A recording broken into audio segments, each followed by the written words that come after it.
get started in a couple seconds, but you all have your sound balances and everything okay? Yes.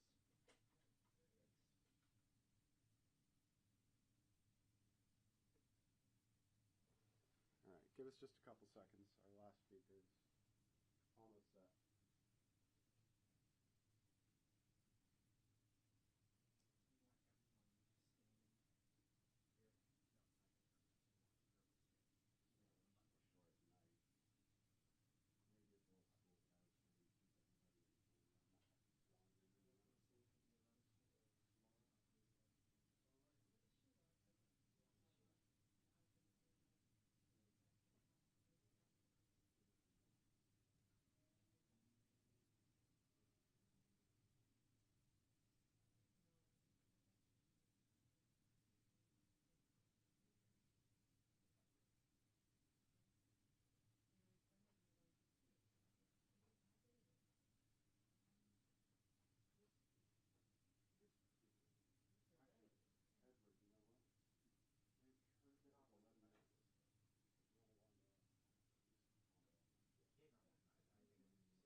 Bismillah ar-Rahman ar-Rahim, alhamdulillah rabbil alameen, wassalatu wassalam ala Sayyidina Muhammad wa ala alihi wa sahbihi ajma'in.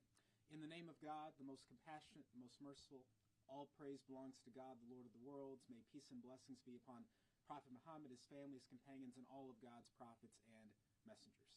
Good morning, assalamu alaikum. My name is Edward Ahmed Mitchell. I'm the Deputy Director of the Council on American-Islamic Relations, our nation's largest Muslim civil rights and advocacy organization. On behalf of the entire CARE team, I want to thank you all for joining us and for tuning in to today's release of our 2025 Civil Rights Report, Unconstitutional Crackdowns. Today you are going to learn about the state of anti-Muslim bigotry facing the American Muslim community and the threats to not only our community, but the Constitution itself.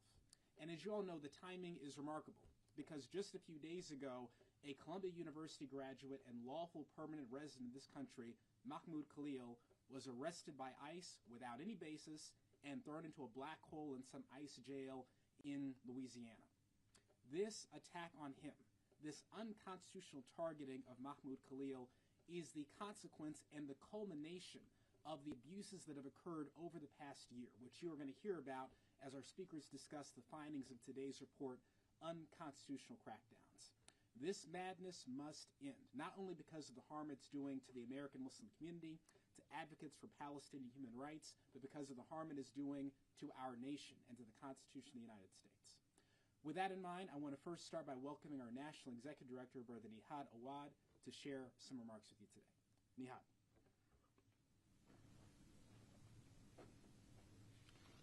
Thank you, Edward. Good morning. Assalamu alaikum. Peace be to you.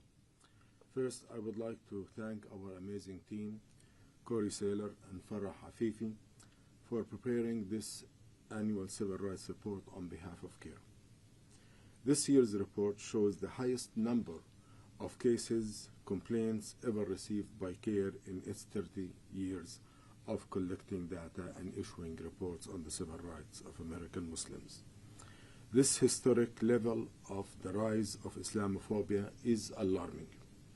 The 8,658 cases is a record number that we recognize as a danger to our civil rights and to the well-being of American Muslims. This number, 8,658, is not just about a number. It is about individuals, families, people of different ages and backgrounds who have dreams and hopes. However, all of them suffered injustice because of their opinions, expressing them in the workplace and in other places, mainly about the issue of the genocide in Gaza and the crackdown on liberation in the West Bank. So let me address this issue.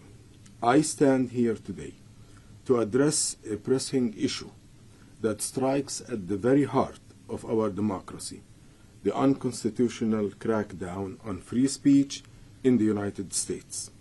This fundamental right, enshrined in the First Amendment of our Constitution, is under threat, particularly for those who dare to protest against the Israeli genocide and war crimes in Gaza and in the West Bank, and also protesting our government's unconditional support of that genocide.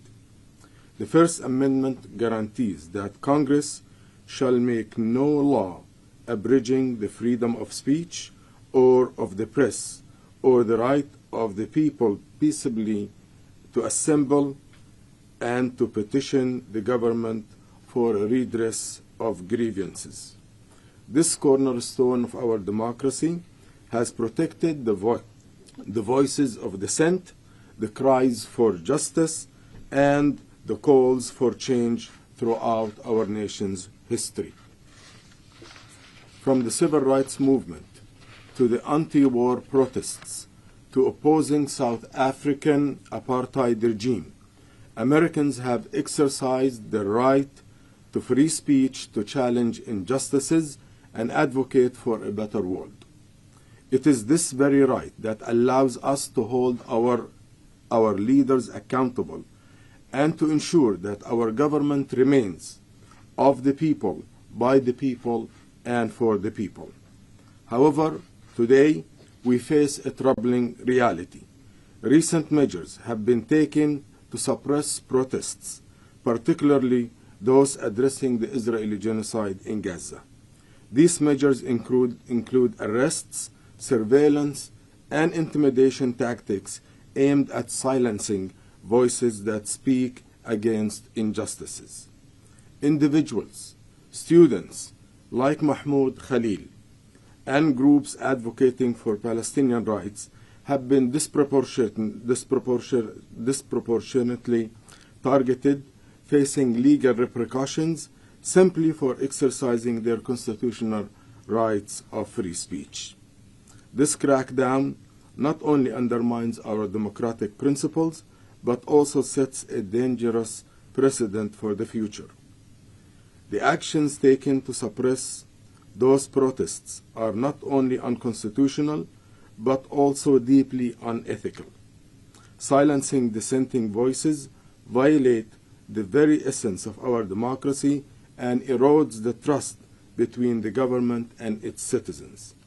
By stifling free speech, we deny ourselves the opportunity to engage in meaningful dialogue, to understand different perspectives, and to work towards a solution that reflects our desire to protect the values of justice and equality. It is imperative that we recognize the ethical implications of these actions and stand against them. The crackdown on free speech has far-reaching consequences for our society. It creates an environment of fear and repression, where individuals are discouraged from expressing their opinion and advocating for change. This stifling of public discourse weakens our democracy and hinders our ability to address critical issues. Moreover, the suppression of protests against the genocide in Gaza prevents us from fully understanding the complexities of the conflict and the humanitarian crisis that continues to unfold. It is through open and honest dialogue that we can hope to find solutions and work towards peace. Let me address the issue of Mahmoud Khalil in particular. We condemn the Trump administration's action against Mr. Khalil, who has not violated a single law in the United States. Abducting him in the middle of the night while taking an iftar meal during the month of Ramadan is a violation of his rights, and it is a chilling message of intimidation against all activists who are speaking against injustice. Stop terrorizing Mr. Khalil and his 8-month pregnant wife. Release him immediately and unconditionally. Mahmoud Khalil is a political prisoner whose freedom has been violated by the Trump administration. And I really wonder if Mr. President Trump, if he understands the First Amendment of the United States Constitution.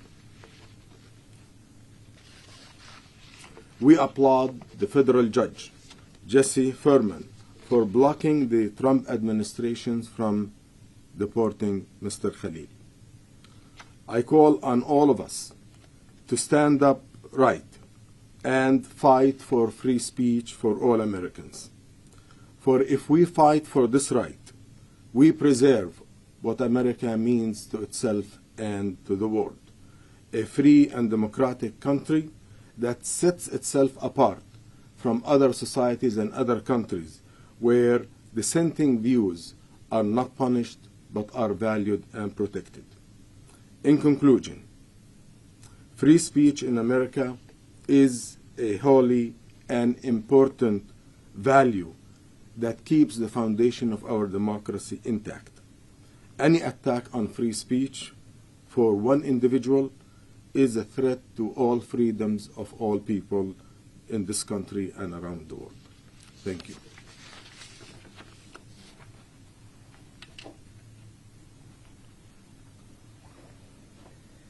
Thank you. Now I'd like to invite up Farah Afifi, who is the Research and Advocacy Manager, and one of the authors of the report, Unconstitutional Crackdowns.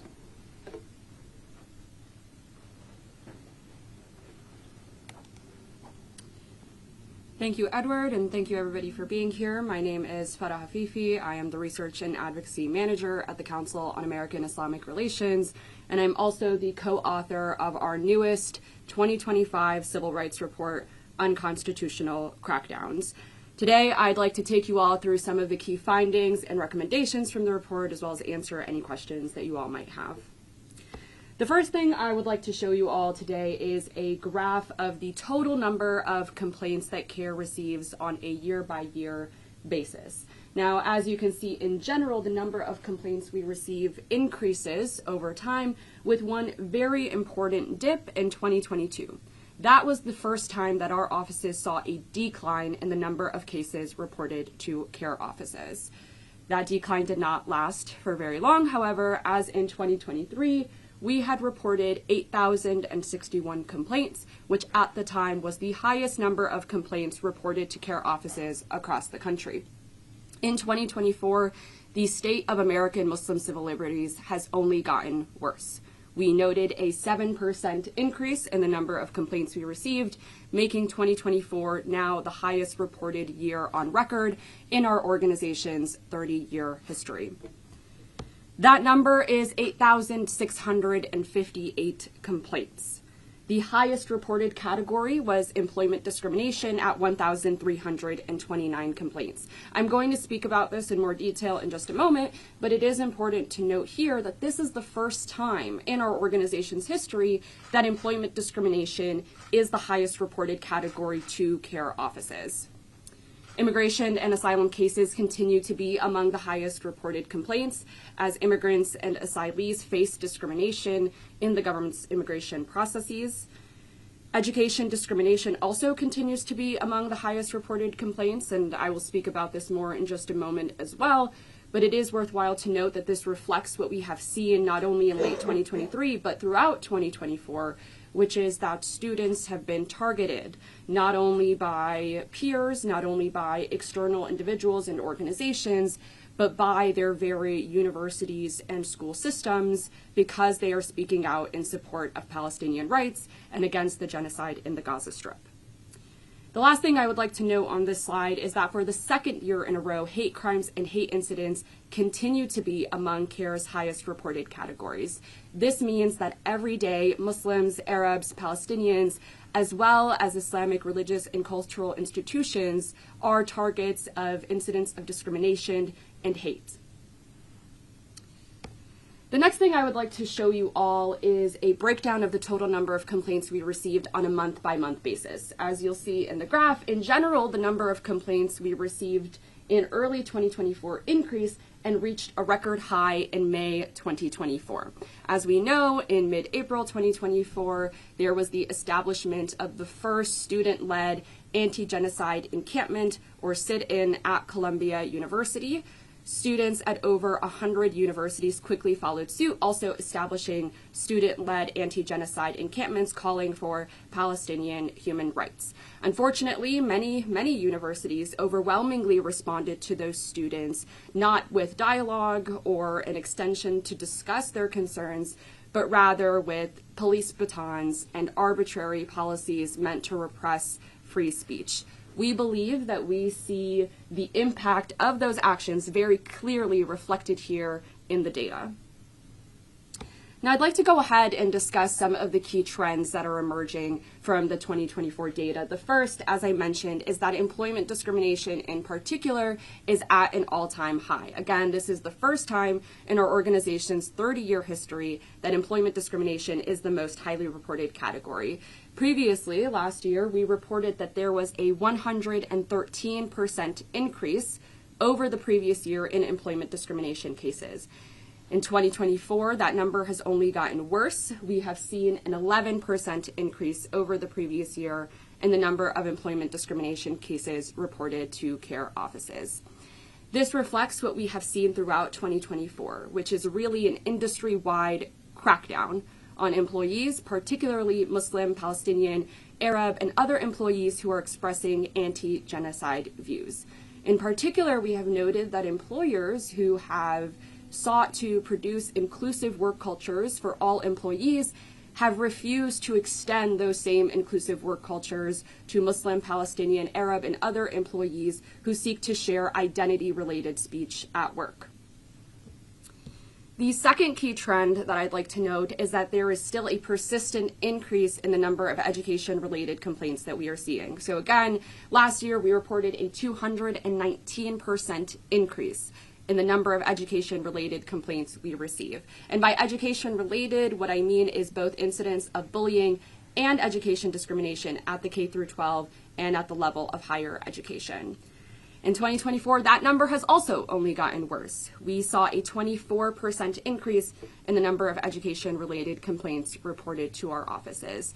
And this again reflects what we have seen throughout 2024 and even up until 2 days ago when Mahmoud Khalil, a Columbia University student, was unlawfully detained by ICE agents, which is that students have been targeted not only by their fellow peers, not only by external individuals, but by university administrators, by their educators, by their instructors, and by our very own government. Our reporting throughout 2024 has noted in particular that at universities there are two key trends that we are witnessing. Number one, that universities are categorically failing at protecting Muslim, Palestinian, and Arab students from discrimination. And number two, that universities are themselves active agents in targeting their own students that they are meant to educate and mentor to be leaders in this world. One key and new trend that I'd like to highlight from the 2024 data is that we have seen a rapid increase in the number of law enforcement encounters that have been reported to our offices. So in 2023, we reported 295 complaints of law enforcement encounters. That number rose by 71.5% to 506 complaints of law enforcement encounters. It is also worthwhile to note here that 150 of those complaints, nearly a third, were reported in 1 month alone, which is May 2024.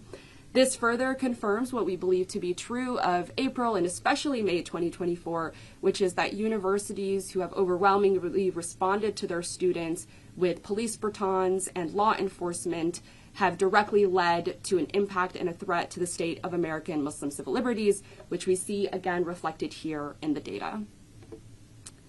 Finally, also emerging from our 2024 Civil Rights Report is a new data tracker of incidents targeting Islamic institutions and Islamic places of worship. We noted 40 such incidents that occurred throughout 2024. These include incidents of harassment, intimidation, vandalism, destruction, targeting Islamic places of worship.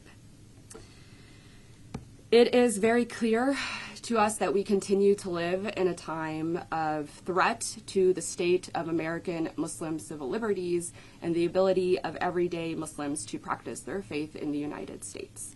However, I do want to note a few key successes that have also emerged from the report, especially our work to continue to challenge the unconstitutional federal watch list. In March, the Supreme Court ruled in favor of CARE 9.0, allowing our lawsuit against the federal watch list to move forward.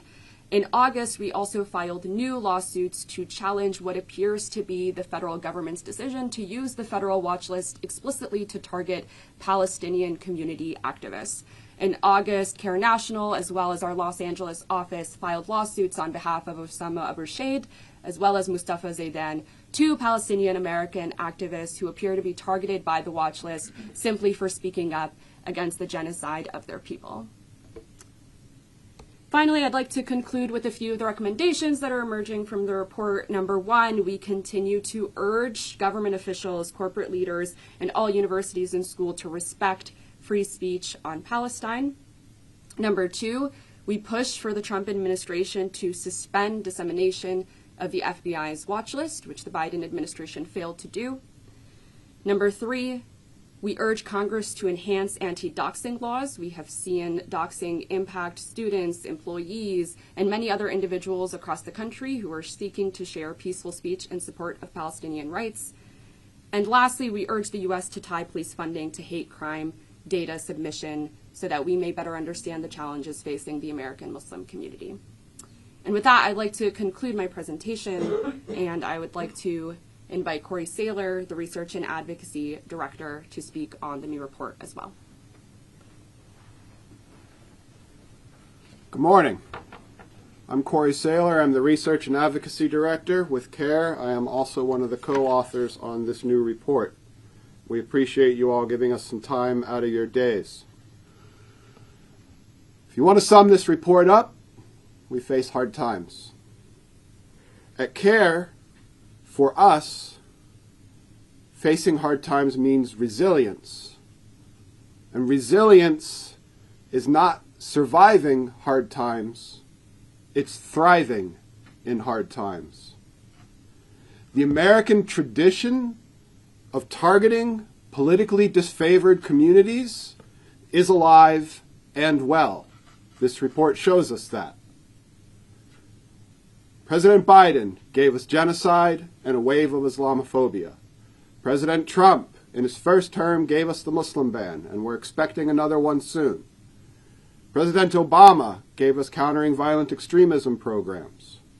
President Bush gave us widespread surveillance of our mosques. The Bill of Rights is bigger than all of them. We know that ducking for cover and appeasement are not viable strategies. The American tradition of protest, women engaged in protest won the vote. Workers engaged in protest ended child labor, gave us the 5-day work week. Students engaged in protest and helped America end its support for white supremacist apartheid South Africa. So we have to continue to engage in this American tradition. So what are we going to do? First of all, let me start. I said surviving is not enough. Thriving is enough. One example from CARE. If you go back 15 years ago, we were just starting to hire attorneys for staff, and we were mostly hiring people straight out of college. Today, we have dozens of attorneys on staff, and we have some of the nation's foremost experts on the federal watch list and the Religious Freedom Restoration Act on staff. One of those attorneys won a 9-0 win in front of the Supreme Court last year. So we are going to keep defending the Bill of Rights through the lens of our community, using legal means and other traditional advocacy tactics as taught to us by others like the civil rights movement that ended Jim Crow. We have already started a campaign to call out university administrators who, instead of educating their students, are turning on them. The Unhostile Campus campaign is already showing results, both in the K through 12 level and at the university level. So we're going to continue litigating and traditional advocacy. We are going to continue our campaign on Hostile Campus, and we will soon launch, based on the data you just saw in this report, another campaign going after employers who seek to walk back the promises they made in the wake of George Floyd's 2020 murder at the hands of police. Employers who have engaged in silencing their staff from speaking about very simple things like genocide is wrong, apartheid is wrong, occupation is wrong. So we will launch a new campaign supported by a new report on that issue shortly. We appreciate you all attending our press conference today and supporting the release of this report. It is not without our community that this report gets written, because they so generously fund us, and we appreciate the interest of the media and the public at large in the experience of the American Muslim community, because the law over the last few years has shown where we go, so do your rights. If the Bill of Rights is eroded for us, it 100% will be eroded for everyone else in our nation. Thank you very much, and if we have any questions, we'll take them.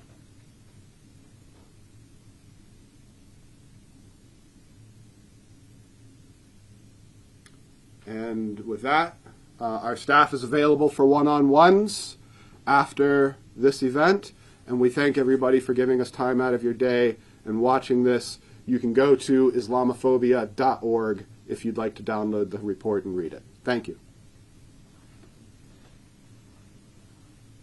Thank you, Corey. Thank you, Farah, for that excellent report and for your work. I want to thank all of our chapters as well for contributing to this report.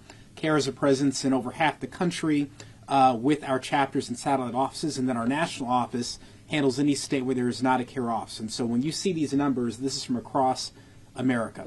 We want to encourage our community to support this work during Ramadan especially. We are counting on you so we can increase our capacity to handle these complaints that we're getting, hire more attorneys. So we encourage our community and our neighbors to support the work of CARE by going to care.com, CAIR.com. Thank you all so much. Have a great day, inshallah. Assalamu alaikum.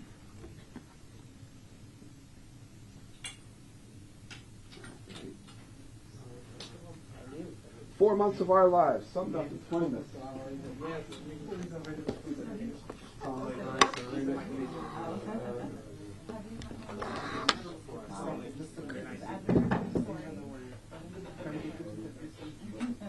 Thank you very much. Sorry to do this to you all.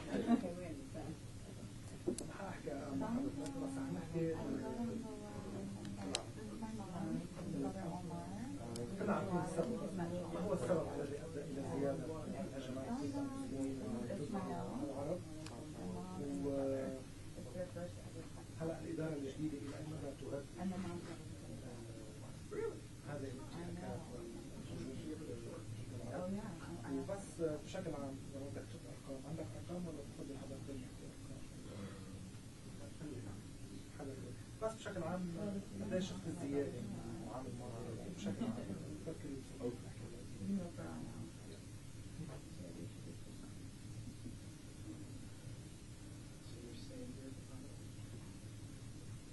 استاذ نهاد، اهلا بك على قناه الغد.